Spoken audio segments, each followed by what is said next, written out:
Labas.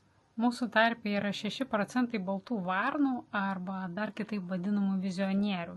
Tai žmonės, kurie mato toliau nei dabartis, nei esatis. Jie turi gebėjimą įsivaizduoti, kaip gali atrodyti ateitis, dažniau drąsiau ar giliau ir novatoriškiau nei dauguma žmonių. Vizionierius nebūtinai žino visus žingsnius, kaip tą ateitį pasiekti, bet jo matymas aiškus, įkvepiantis ir dažnai pranoksta to laikmečio mąstymą.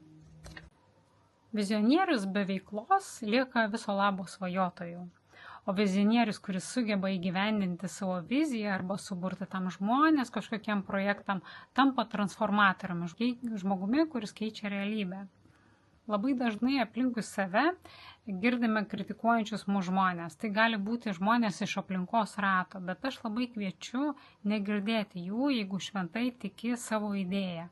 Nes labai daug žmonių komentuos į kairę ir į dešinę, bet iš esmės, jeigu mes nenorime nugyventi jų gyvenimo, tai turėtume girdėti tik save. Teisingu tavo pasirinkimu.